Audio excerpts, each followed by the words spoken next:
Muito bem, bom dia a todos. Que bom estarmos juntos novamente.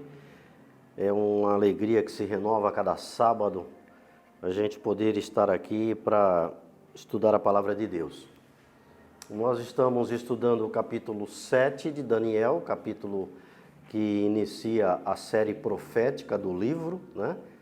Sábado passado nós iniciamos esse capítulo. Só lembrando aqui algumas coisas que vimos, né? Até o capítulo 6 de Daniel, nós temos a parte histórica do livro, né? Onde ele narra tudo o que aconteceu durante a vida que ele teve ali nos diversos reinados que passaram. E a partir do capítulo 7, ele começa a descrever as visões que ele teve, né? Que Deus deu a ele, as visões proféticas a respeito do tempo do fim, a respeito do futuro. E ele escreve, então, ali a partir do capítulo 7, ele descreve essas visões de uma forma muito simbólica, né? Ele começa apresentando os eventos que iriam acontecer, mas foi dado a ele uma visão através de símbolos. E esses símbolos do capítulo 7 que ele viu são animais, né? Ele descreve como os reinos como representado por animais.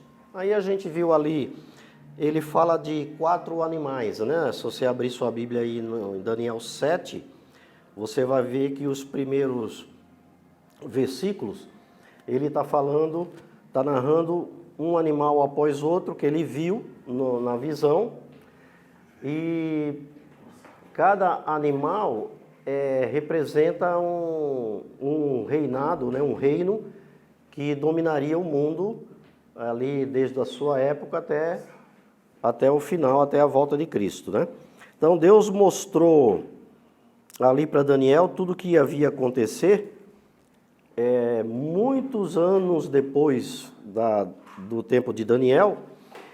E quando a gente olha para o início desse capítulo, a gente percebe que Deus deu a visão para ele e ele passa rapidamente pelos os reinos que já haviam passado, né, naquela ocasião, que era Babilônia, basicamente Babilônia e Medo-Persa, e já parte para o 4º animal,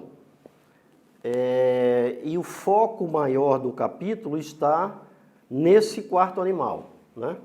Então a ideia que parece aqui é que os primeiros reinos,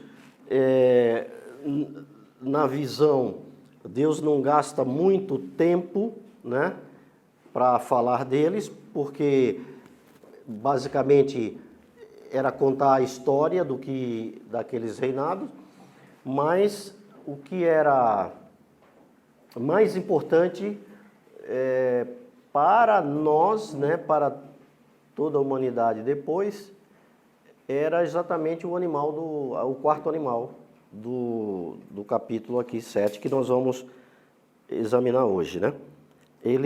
O capítulo se concentra mais nesse 4º animal, que o pano de fundo, na verdade, ele representa a batalha entre o bem e o mal. Representa a batalha entre Deus e Satanás, entre essa luta que existe, né, de Deus mostrando o caminho, mostrando a verdade através da sua palavra, e Satanás trabalhando de forma a deturpar essa verdade e a desviar as pessoas do Deus verdadeiro.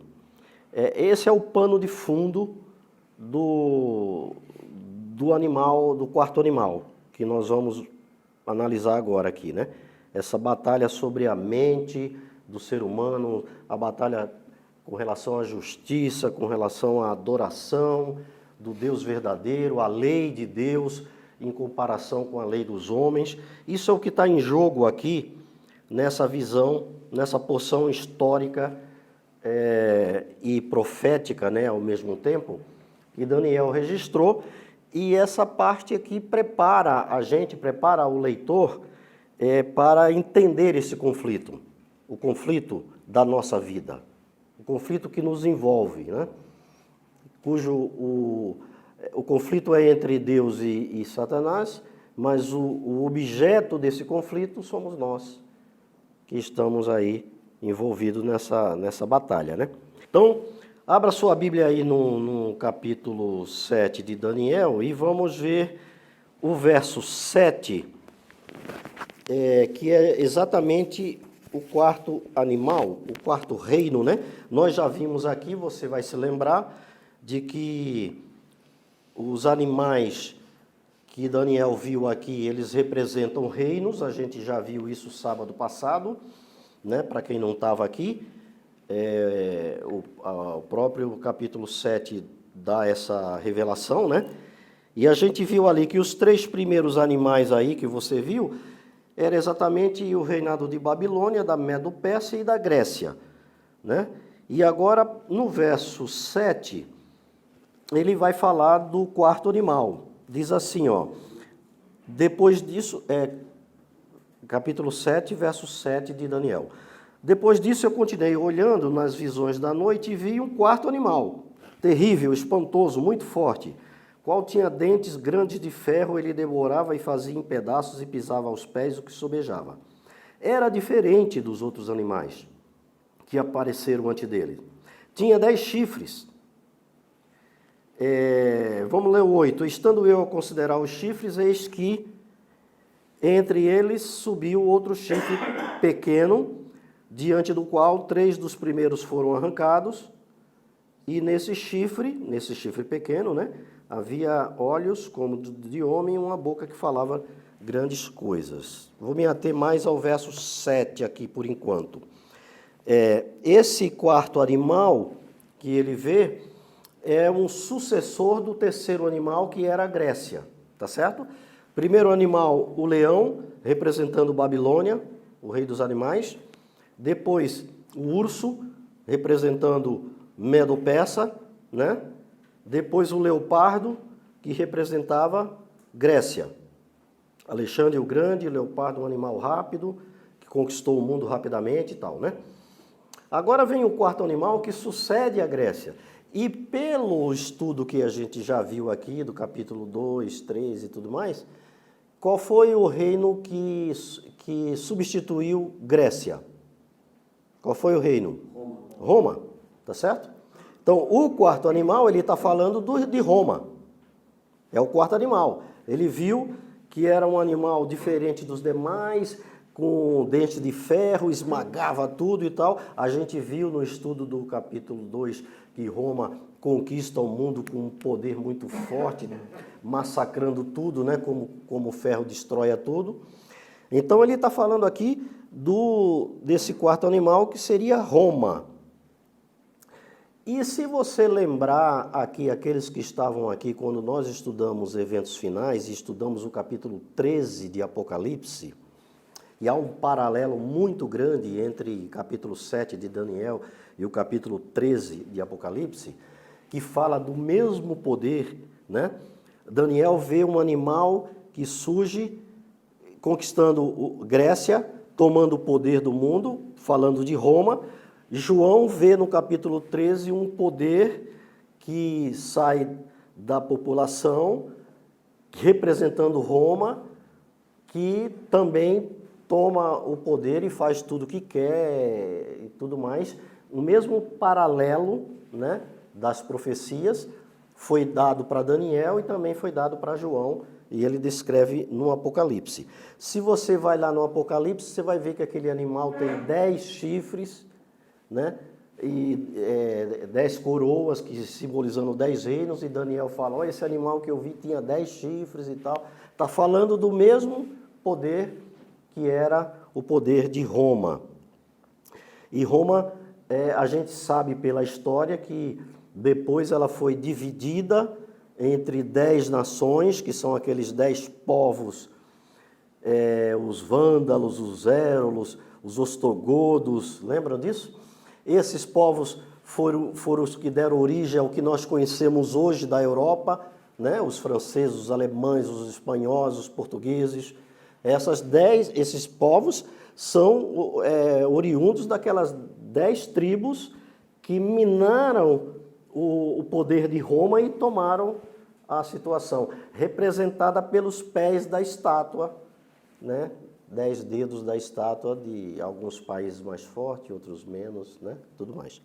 Então veja como a profecia ela tem esse paralelismo e ela foi dada num primeiro momento a Daniel e depois confirmada uma segunda vez, ali, e João descreve ali no Apocalipse, o que nos dá a ideia de uma importância muito grande para nós, porque Deus deu essa visão para duas pessoas especiais, Daniel, né, um profeta, e a João também, um profeta e discípulo dele. Então isso nos diz que realmente era algo importante que Deus queria revelar. Deus estava dizendo, olha, tomem cuidado, estudem e observem, vai subir um poder que vai dominar o mundo inteiro e vai tratar de mudar os tempos e a lei de Deus, vai desviar o caminho dos homens, o caminho da adoração, e tomem cuidado, porque isso vai acontecer, né? Então é o que nós estamos vendo aqui nesse capítulo de Daniel, né? Esse paralelismo existe com esses sonhos, né? Os símbolos do sonho da estátua do capítulo 2, dos animais do capítulo 7 e das duas bestas do capítulo 13, né? de Apocalipse. Então, no capítulo 2, Deus, ali da estátua, né? Deus parecia estar querendo mostrar o período que duraria os reinos, representado ali pelos metais, né? Os metais, o ouro, a prata, o bronze e tudo mais, eram reinos temporários. E no capítulo, e lá ele dá essa ideia de que esses reinos passariam, seriam temporários, né? Agora, no capítulo 7, Deus não está focalizando muito a questão da duração, e sim do que iria acontecer com esse poder que surgiria. Olá. Tudo bem? Aí, irmão. Seja bem-vindo. Então, é importante a gente verificar que há esse paralelo, né? Vamos pegar ali um pouquinho o capítulo 13 de Apocalipse, abra a sua Bíblia. Veja bem, antes de você ir lá, veja aí o que nós lemos no capítulo 7 de Daniel e o verso 7. Ele diz que viu um quarto animal terrível, espantoso, muito forte, tinha dentes de ferro, devorava e pisava, fazia pesar tudo que ele queria em pedaços, era diferente e tinha 10 chifres. Agora, vai lá no capítulo 13 de Apocalipse, para você ver o paralelismo que existe, né? Capítulo 13 de Apocalipse, verso 1. Eu me pus sobre a areia do mar e vi subir do mar uma besta que tinha 7 cabeças e 10 chifres, e sobre os seus chifres 10 coroas, e sobre as suas cabeças nome de blasfêmia. Então, João descreve aqui o mesmo poder que Daniel viu no capítulo 7, que ele descreve como aquele animal terrível, e João descreve aqui o mesmo poder. Ele nasce com 10 chifres, 10 reinos, 10 coroas, né?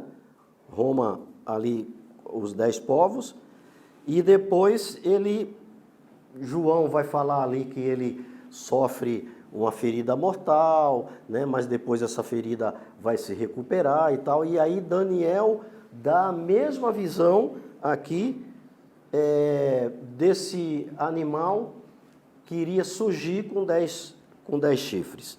Então, eu quero que você acompanhe bem a trajetória da profecia, para você ver que poder era esse que surgiria no futuro de Daniel, né? Daniel está falando aqui de um futuro, e que iria dominar o mundo. Queria dominar o mundo. Nós vamos identificar com mais detalhes que poder era esse, né? Daniel nos leva a essa visão. No verso 8, que a gente já deu uma lida rapidamente, vamos ler ele novamente, agora Daniel, né? Volta aí para o capítulo 7 de Daniel. No verso 8, ele disse que estava considerando aquele animal com aqueles chifres e viu que daqueles chifres subia um outro chifre que ele chamou de chifre pequeno, tá? Um chifre pequeno, diante do qual 3 dos primeiros chifres foram arrancados. Então, ele vê um reino, um poder, representado por 10 reinos. Desses 10 reinos, tem um que sobe e se destaca entre eles, que ele chamou de chifre pequeno, e para ele se destacar, ele teve que destruir 3 chifres daqueles 10. Ele teve que destruir, tá certo? Ele teve que arrancar 3 chifres daqueles 10. Então, imagine agora trazendo isso para a literalidade da profecia, né? Ele viu 10 reinos que iriam dominar, iriam minar o poder de Roma, né? Iria dominar o mundo, mas só que depois tem um reino que sobe lá, se destaca entre aqueles 10, e para poder dominar plenamente, ele teve que destruir 3, pelo menos 3 daqueles 10. Agora, vai no verso 24 de Daniel 7. Olha, no verso 24, vem a explicação. Vamos no verso 23, a explicação que foi dada para Daniel. Disse assim, o quarto animal será um quarto reino na terra, tá vendo? Veja que não tem nada a ver com o animal, né? Aqueles animais ali eram só símbolos, tá certo?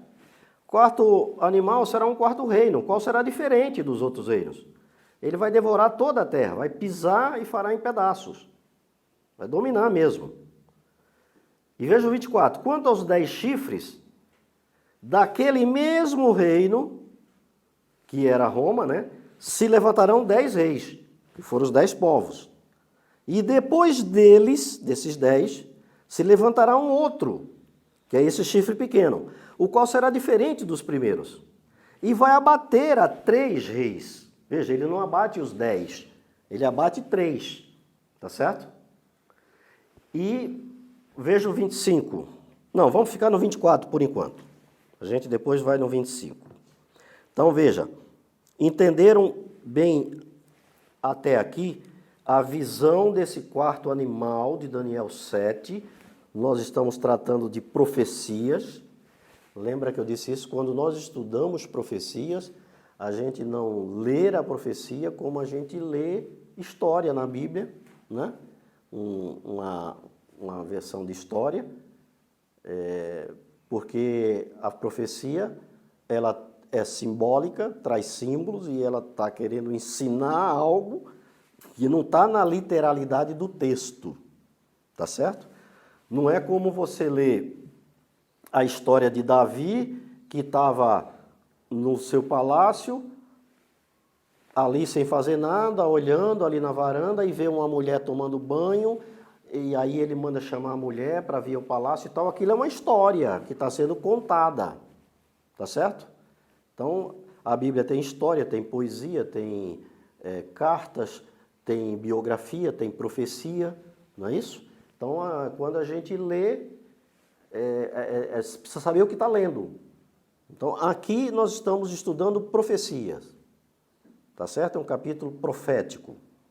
Então, Daniel vê o que iria acontecer no futuro, os poderes que iriam surgir, quem ia dominar o mundo e tudo mais, e ele relata aquilo como sendo 4 animais.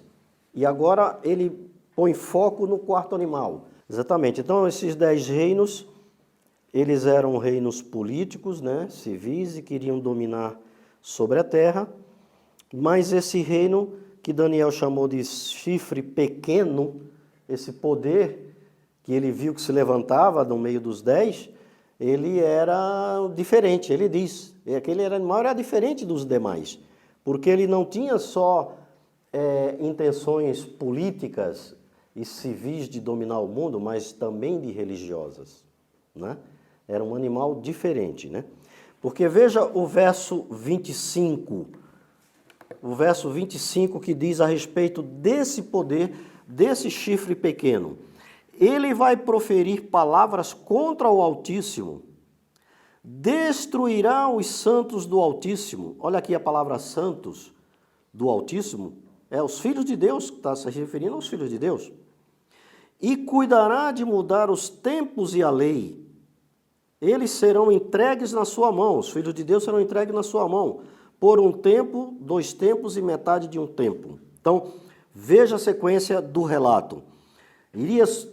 Daniel viu que iria surgir 10 reinos, desses reinos surgiria um que iria se sobressair, iria destruir 3 para poder ele dominar, e esse chifre, esse poder, ele tinha intenções diferentes dos demais. Ele não queria somente dominar o mundo geograficamente, por terras e tudo mais. Ele iria insultar o Altíssimo, iria fazer guerra contra os santos de Deus, né?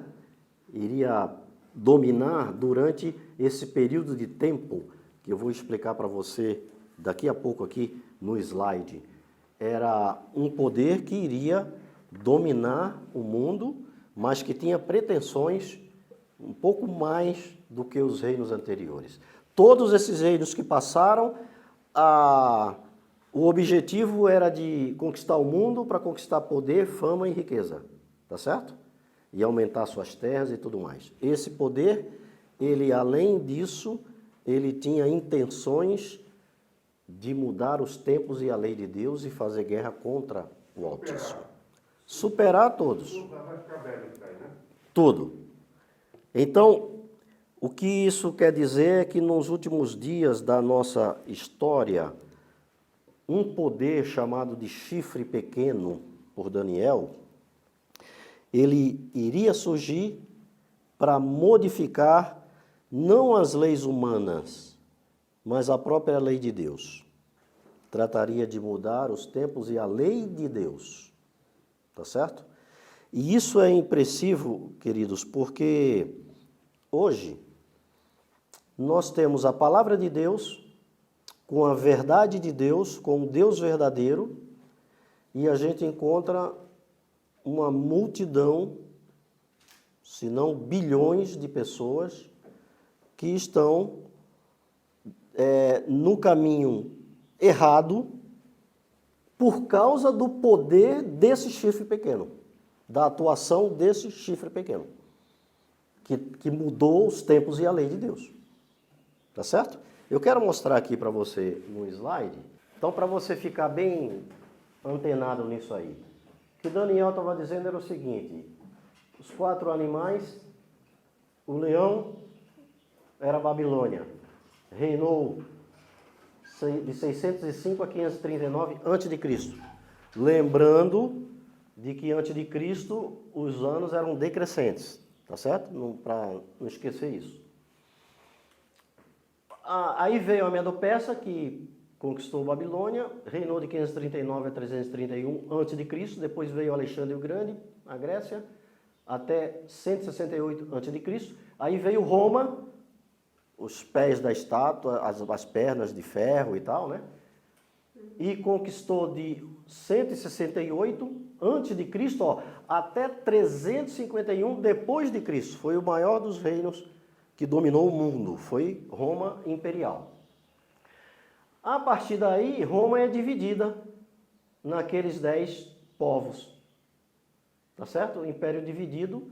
E isso fica até o ano de 476 depois de Cristo. Depois a gente vai ver a evolução disso aqui. Então, tá claro até aqui essa parte da profecia? Daniel está falando desse período aqui, do 4º animal, que vem aqui a partir do império dividido. Esse império dividido são os 10 chifres que ele fala, e desse império dividido, a partir dessas datas aqui, nasce esse chifre pequeno, toma força, ganha poder, ele derrota três desse império de 10 reinos, para poder assumir então o poder, e aqui a gente pode recorrer à história para confirmar isso daqui, né? Daqueles 10 povos, 7 eles aceitavam o domínio de Roma papal, que era esse chifre pequeno. Mas tinha 3 reinos que eles não aceitavam. Eles não queriam aceitar a supremacia papal. Por isso que Roma peleja contra eles e destrói esses 3 reinos. Por isso que Daniel diz, ele arranca esses 3 chifres. Não tem nem vestígios dele. Não tem nem... Os visigodos e os Eros. Esses 3 reinos, daqueles 10, Roma destrói porque eles não aceitavam a supremacia dele, então ele arranca aqueles 3 chifres. E daí, então, ele ganha poder, a partir daqui. 476 para frente, aí ele ganha poder e a gente vai ver como ele vai se fortalecendo. Tratou de mudar os tempos e a lei de Deus, né? A lei de Deus, ela foi mudada. Ou não? Foi mudada. Se você fizer veja, a maior igreja cristã do mundo, desde essa época até os dias de hoje, é a Igreja Católica, a Igreja Romana. E se você pega o Catecismo Romano e compara com os 10 mandamentos, você vê a alteração que foi feita. Tirando da lei o sábado, como dia sagrado, para substituir por domingos e festas, e como ele suprime um dos mandamentos, que também de não ter, adorar imagens e tudo mais, eles tiveram que desmembrar um dos mandamentos, que é o 10º, né, ali, de não desejar, né, não só as coisas do próximo, mas como também a mulher do próximo e tal, para poder fazer um arranjo e dizer que são os 10 mandamentos de Deus. Mais importante, no contexto, é a mudança da lei de Deus, porque a mudança da lei de Deus muda os caminhos da humanidade, tá certo? Se Deus deu uma lei e você muda essa lei, aqueles que seguem a mudança da lei estão mudando um caminho diferente daquele que Deus deu. Isso é que é o mais importante. A mudança, viu, Victor, dos tempos, está mais ligada ao que ele falou, da questão do dia, né? Porque aí os homens mudaram, a partir dessa época aí, mudaram a forma de contar o dia. Deus sempre deu do pôr do sol a outro pôr do sol. Isso está na Bíblia aí, em vários textos, né? Neemias fala disso, vários livros. Então o homem não começou a contar isso, começou a contar da meia-noite. Meia-noite para frente começa o dia dos homens, mas não é o do Deus. Por isso que nós, adventistas, quando guardamos o sábado, a gente começa a contar do pôr do sol da sexta-feira, que essa era a contagem bíblica do dia. Então está mais ligado a isso do que o calendário gregoriano. O calendário gregoriano, ele na verdade não mudou em nada a questão da semana e do sábado. O que aconteceu no calendário gregoriano? O Papa Gregório, né, auxiliado ali pelos seus funcionários ali, especialmente os caras que cuidavam dessa parte, né, de astronomia e tudo mais, ele viu que tinha um erro na contagem do calendário anterior e ele resolveu fazer um ajuste no calendário. Mas aí o que aconteceu? Ele ajustou os dias que haviam de defasagem na contagem deles, tá certo? Era mais ou menos, se eu não me engano, 14 dias que estavam defasados. Então, o que eles fizeram? Eu não me recordo exatamente qual foi o dia e o mês, né? Fevereiro, 28, 29? Não, não é isso. Era assim, eles detectaram que tinha uma defasagem de aproximadamente 14 dias ali que precisava corrigir. Então, eles chegaram no dia, como se fosse hoje, vamos pegar hoje. Hoje é dia 16 de julho de 2022. Então, está faltando 14 dias aqui. Então, amanhã, então nós vamos somar 14 dias aqui. 14 mais 16 vai para 30. Então, amanhã vai ser dia 30. Não vai ser dia 17. Hoje é 16. Amanhã, domingo, não vai ser dia 17, vai ser dia 30. Então vamos começar a contar a partir daí, tá certo? Mas o dia da semana não mexeu, continuou o mesmo. Então hoje é sábado, amanhã é domingo, depois segunda, depois terça, depois quarta. Muita gente acusa os adventistas de estar guardando o sábado sem saber se era sábado, se hoje era sábado, porque houve essa mudança do calendário e tudo mais. Mas a mudança do calendário não mexeu na semana, mexeu apenas nas datas do mês, entendeu? Então, hoje era sábado, a mudança ia ser amanhã, mas amanhã continuava sendo domingo. Só que ao invés de dia 17, era dia 30. Foi isso que aconteceu no calendário gregoriano. Ou seja, mudaram o calendário, mas não mudaram os 7 dias semanais. Exatamente. Criação, Que Deus criou. Né? Provavelmente Deus não permitiu que isso acontecesse para não bagunçar exatamente toda a história. Deus não criou mês, não criou ano, não criou data. Deus criou uma semana de 7 dias. Tá certo? Que ele chamou o primeiro dia da semana e tudo mais. No 7º ele descansa, abençoa e santifica, que era para que a gente seguisse o exemplo. O texto que nós lemos do verso 25 diz que esse poder que Daniel viu iria mudar os tempos e a lei de Deus e iria dominar o mundo durante um tempo, 2 tempos e metade de um tempo. Tá certo? Como entender isso na profecia? Tony, você é craque nisso aí, não?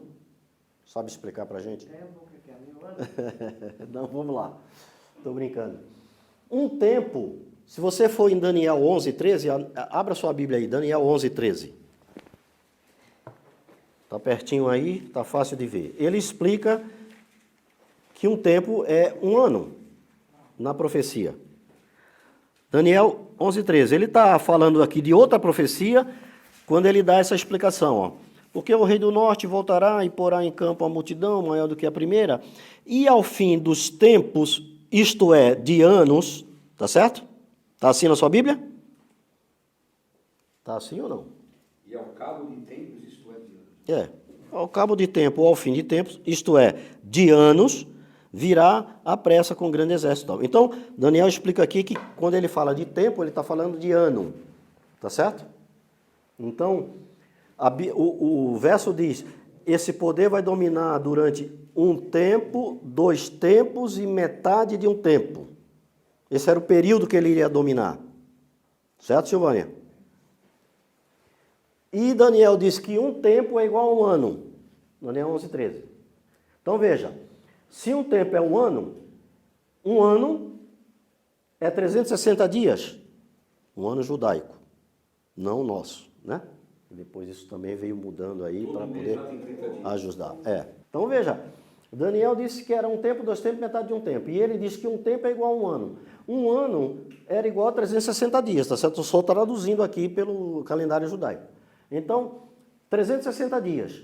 Só que a gente sabe que em profecia, cada dia representa um ano. Um dia profético é um ano, literal nosso. Cada dia. Veja, isso está em Números 14, Ezequiel 4 e tal, quando diz que um dia profético é igual a um ano literal nosso. Então, 360 dias, que era um tempo, é equivalente a 360 anos, porque cada dia é um ano. Até aqui, tudo bem, né? Então, um tempo, nessa profecia aqui, representa 360 anos. Pela profecia dia ano, né? Então, se um tempo é 360 anos, 2 tempos, do verso 25, são 720. E meio tempo, que seria 6 meses, é metade de 360, 180 anos. Quando você soma tudo isso, dá 1.260 anos. Esse era o período que esse poder iria reinar absoluto, fazendo guerra contra os santos de Deus. Tá certo? Esse era o tempo que Daniel viu que aquele poder que surgiu, aquele chifre pequeno, que tomava poder, destruía 3 reinos e tal, se fortalecia e iria reinar durante esse período.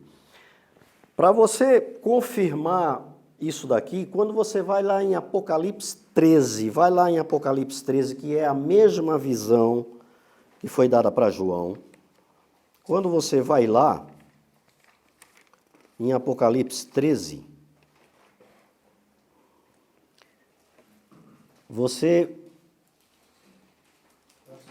vai ver aí no verso 5, que na minha Bíblia diz, foi-lhe dada uma boca para proferir grandes coisas e blasfêmias.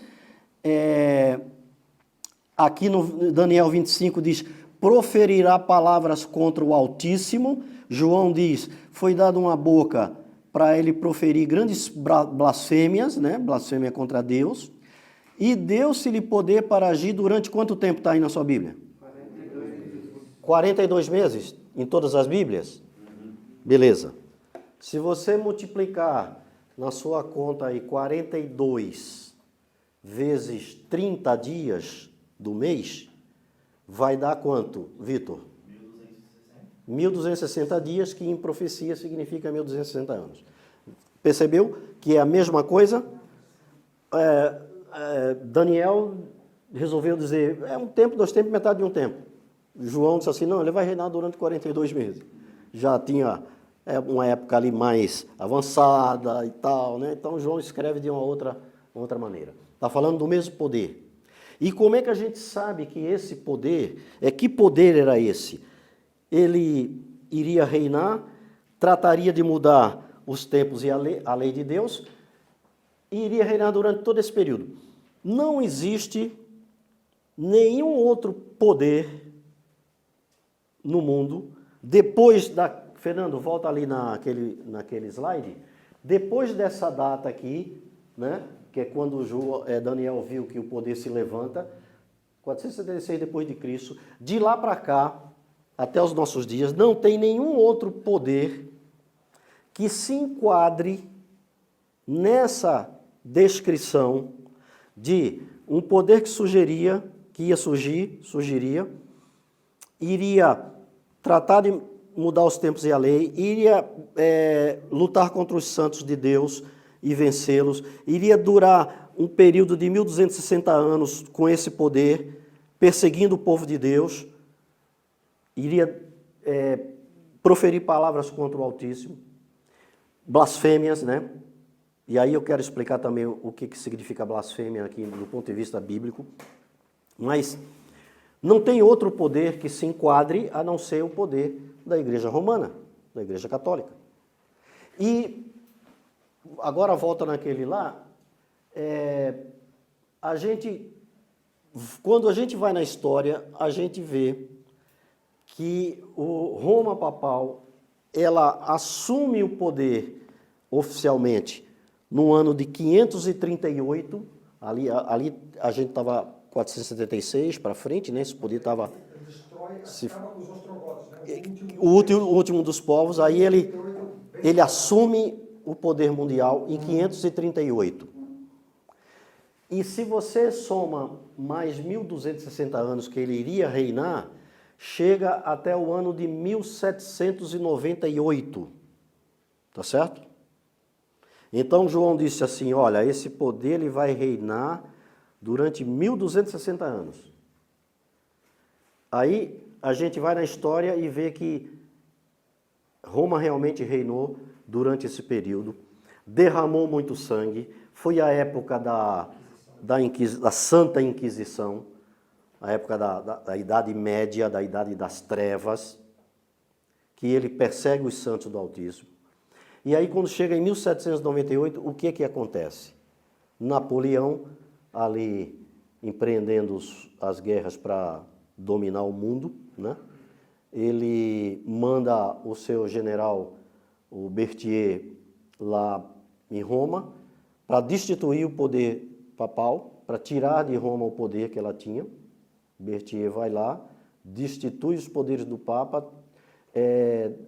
deporta o Papa para a França, ele morre lá um ano depois, e Roma então perde, nessa ocasião, todos os poderes. Termina o tempo da profecia de 1260 anos, exatamente como foi mostrada para Daniel. De 538 até 1798, o tempo que esse poder reinaria. Tá certo?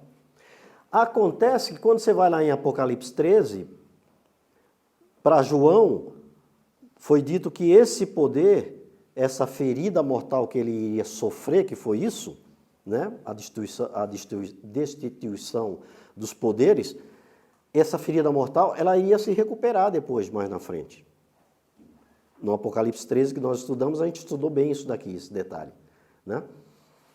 Para Daniel, isso não era muito importante naquela ocasião, né? Daniel estava vivendo 600 anos antes de Cristo e tal, isso estava na frente milhares de anos, né?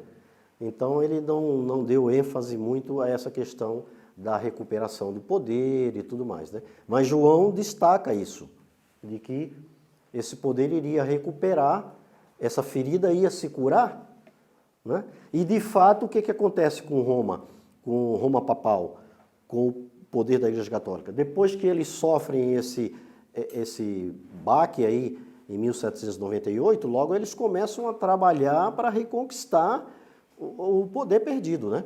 E aí demora aí tipo quase 200 anos, quando então em 1929 acontece um fato que a gente entende como o início da recuperação da ferida desse poder.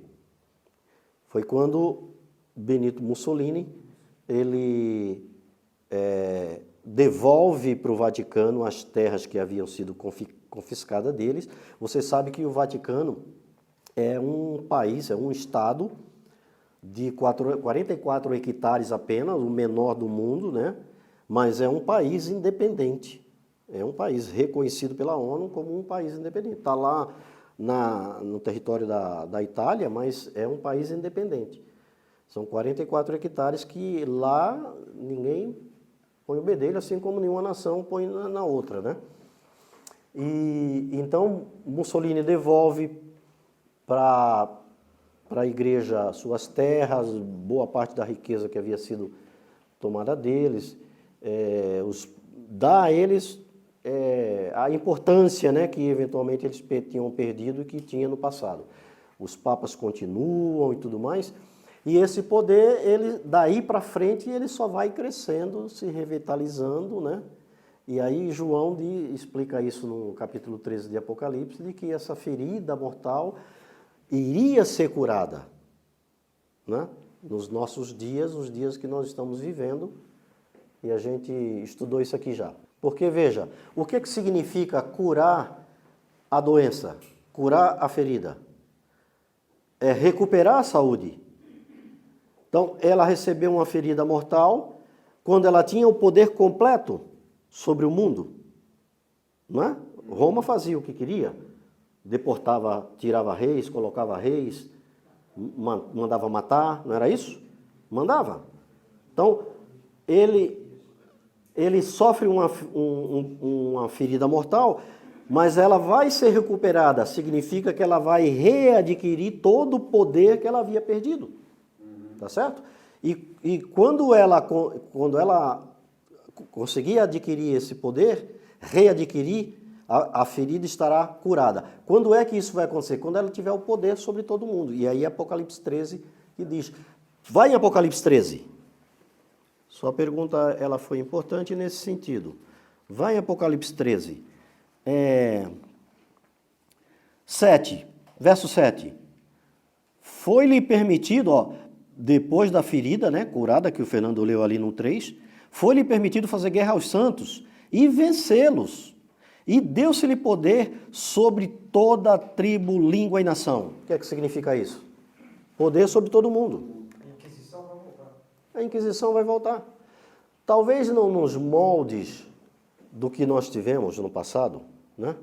Mas o que quer dizer é o seguinte, que esse poder, ele vai retomar aquilo que ele perdeu, e um dos passos é a questão do decreto dominical, quando ela conseguir impor ao mundo o domingo, e aí tratou de mudar os tempos e a lei de Deus, muda a lei de Deus oficialmente para todo mundo, é o decreto dominical, né? Quando isso acontecer, ela começa a ter poder agora sobre todo mundo, porque agora ela tem poder de polícia, né? Essa é uma questão muito séria que a gente está falando desde o início. O que está implícito aqui é a questão de adoração. Esse é o tema da Bíblia, é o tema principal. E qual Deus eu devo adorar? Então, a Bíblia está repleta de profecias dizendo que os homens iriam mudar a lei de Deus, iria impor a lei do domingo, porque esse é o objetivo de Satanás, de contrafazer a vontade de Deus. Deus estabeleceu um dia e Satanás estabeleceu outro dia. E a questão que está em jogo é a adoração. Qual a lei que eu vou adorar? Então, o que Daniel está dizendo aqui é que haveriam poderes que iriam se levantar, iriam fazer os homens adorarem a lei falsa e não a lei de Deus. Mudaria o dia, tá certo? E dá os detalhes de como isso ia acontecer, né? João complementa dando os detalhes. A ferida vai ser curada, eles vão ganhar força novamente. E a gente está vendo aí todo esse movimento para estabelecer o domingo como um dia santo, o dia de parar, o dia da família. Eu já falei isso daqui. A gente não pode ficar no âmbito apenas da igreja, de assistir os sermões e tal. A gente tem que estudar a Bíblia, a gente tem que pesquisar, tem que ficar antenado com as coisas que estão acontecendo no mundo, para você se certificar e ter certeza de que você está vivendo os últimos dias. Se você tem que ficar antenado em três atores que a Bíblia apresenta, que vão dominar esse mundo, que vão estar fazendo a diferença nesse mundo. 3 atores. É a besta que sai do mar, a Igreja Romana. A besta que sai da terra, os Estados Unidos, que é quem vai comunicar fôlego à primeira besta. É o que diz Apocalipse 13. Vai dar força, vai dar poder civil, poder de polícia. E é o único país que tem força para isso. A maior nação do mundo, junto com a maior igreja do mundo, unidos, para dominar o mundo, para impor a vontade ao mundo. Só eles têm esse poder, né? Então esses são 2 atores. E um terceiro ator é o povo de Deus, pregando a última mensagem angélica, pregando a mensagem verdadeira, pregando, dizendo que aquilo ali não é o caminho, não é a verdade está aqui. São 3 atores, então você tem que ficar antenado no que esses 3 atores estão fazendo hoje. Então você vai lá e verifica como a Igreja Romana está trabalhando no sentido de implantar o domingo como dia santo, e você vai ficar abismado com tudo que ela está fazendo, com como ela está se movendo, como ela está mexendo, como está movendo o mundo, né? Tratando isso com as nações, implementando isso aos poucos. Vários países já têm essa lei nas suas cidades de parar os domingos e tal. Muitos já aderiram, a maioria é simpática a isso. O pano de fundo que eles usam é o dia da família, para estar com a família, é o dia para o mundo respirar, tem que desligar as máquinas, é uma coisa da ecologia, do problema do clima. Mas o que a gente sabe que está por trás é o dragão.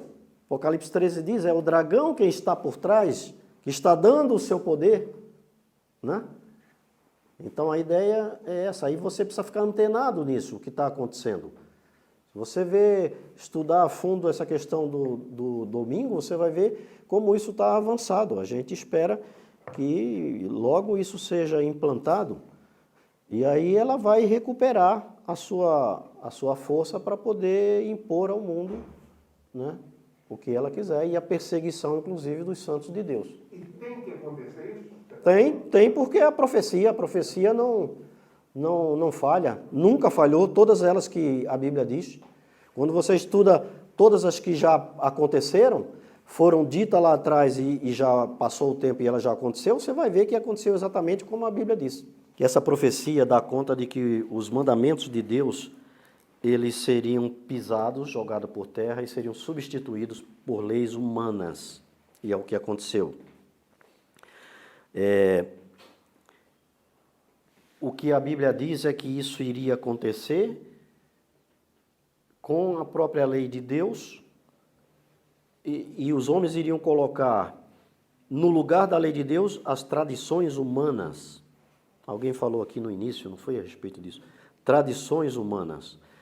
Quero ler 3 textos com você. Atos, capítulo 16, Atos 16, 30 e 31. Quero formar aqui um raciocínio com você. Olha, Paulo falando aqui, quer dizer, Lucas, né, registrando aqui o que aconteceu ali com Paulo, naquele episódio ali que Paulo e Silas ficam presos e tal, depois eles saem da prisão, o carcereiro, os caras que estavam ali, dizem assim, tirando-os para fora, disse, senhores, o que é necessário que eu faça para me salvar? Perguntaram para Paulo e Silas. E eles disseram, crê no Senhor Jesus Cristo e serás salvo tu e tua casa. Primeiro texto que eu quero construir aqui um raciocínio. Aqui, Paulo dá o evangelho simples e puro para a salvação. Crê em Jesus Cristo e serás salvo tu e a tua casa. Tá certo? Paulo dá o evangelho puro, simples, para que as pessoas possam ser salvas. Aí vieram os homens e colocaram suas tradições. Isso que Paulo disse, que o homem seria salvo, não seria por tradição nenhuma, sim por Jesus Cristo, que é o único que salva. Não seria por nenhuma tradição, por nenhum sistema religioso que o homem poderia ser salvo. Porém, o que a gente vê aqui no estudo de Daniel e que ele profetizou, é que nesses primeiros séculos aqui que a gente viu, esse poder ia reverter essa coisa do evangelho puro e traduzir e substituir isso por tradições. Aí, se você vai aqui em 2 Tessalonicenses, são os textos que eu quero ler com você para vocês entender esse raciocínio. 2 Tessalonicenses, no capítulo 2,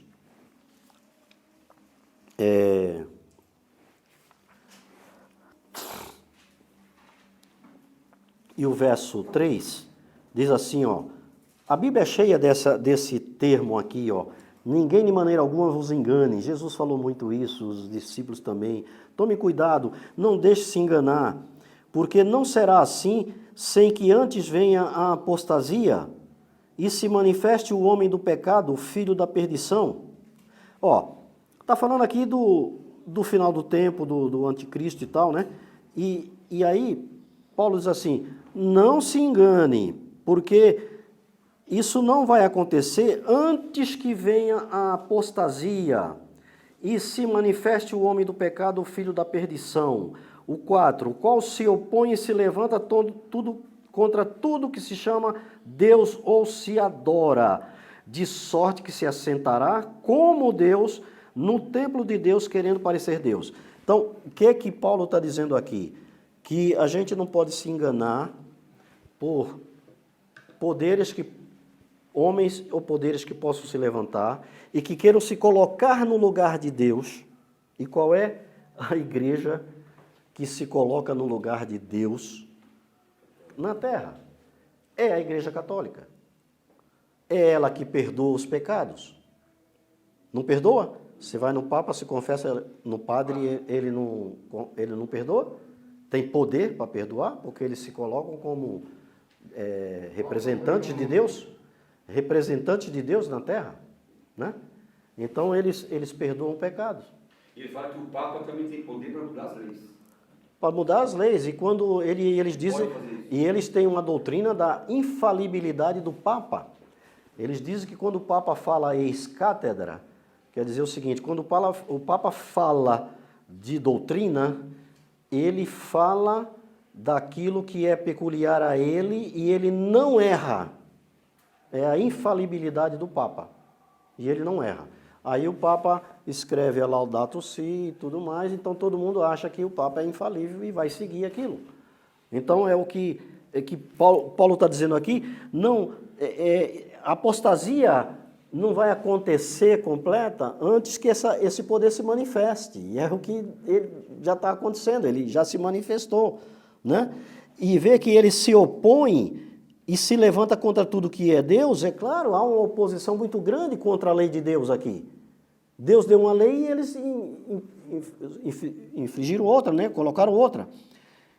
E se adora e se assenta como se fosse Deus, no templo de Deus, querendo parecer Deus. Tá certo? Então,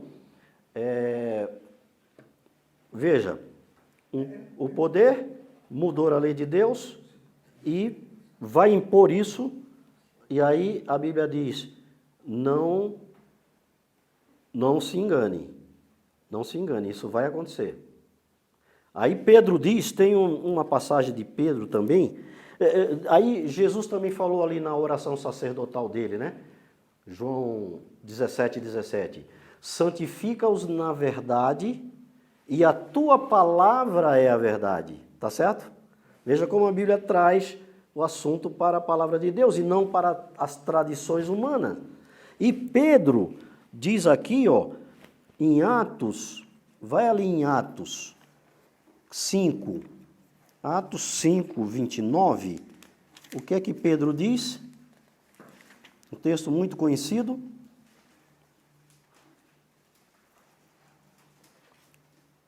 Acharam?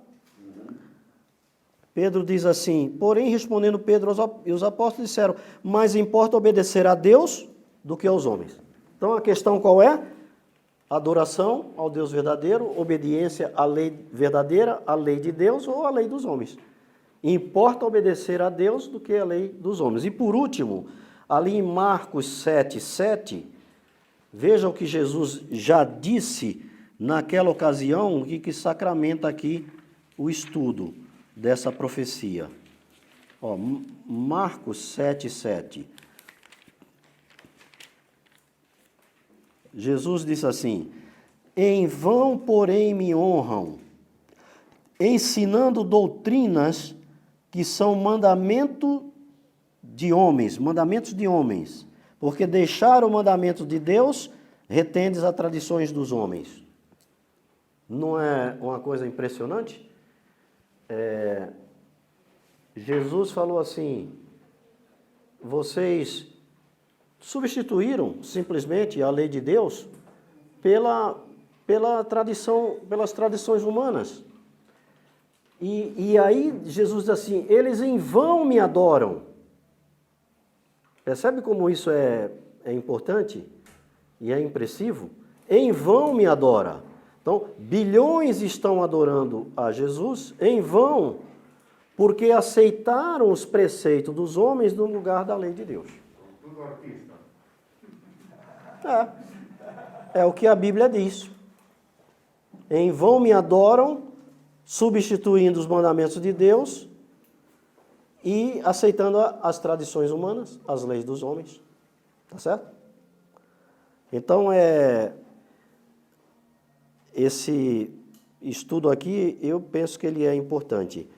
É para a gente fazer uma pergunta, né?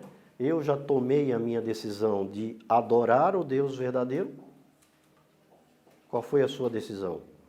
Você ainda está entre a lei de Deus, os mandamentos de Deus e as tradições humanas, a tradição da família, né? Conheço muita gente que não se decide seguir a vontade de Deus por causa da tradição da família, né? O avô era daquela religião, o pai era daquela região, ele é daquela região, nasceu naquela região e vai morrer naquela religião, não vai trocar simplesmente porque é uma tradição de família. Então, mas a questão aqui é, vou seguir os ensinamentos dos homens ou o ensinamento de Deus? É uma questão de adoração, tá certo? Muito bem. Eu espero que a gente tenha entendido bem esse capítulo 7, muito importante, né, impressivo a profecia. Mas nós vamos continuar nas profecias. Sábado que vem o pastor estará conosco, ele vai passar aqui o capítulo 8, espero que dê tudo certo, que ele não tenha nenhum compromisso lá de urgência aí que apareça, mas está combinado para ele vir e passar o capítulo 8 aqui para frente. Se ele não vier, tiver algum contratempo, a gente continua, tá certo? O Fernando aí está a posto, qualquer coisa a gente recorre ao Fernando, e ele é mestre nessa parte de profecia aí, ele ajuda a gente aí. Vamos ficar em pé, vamos orar para finalizarmos?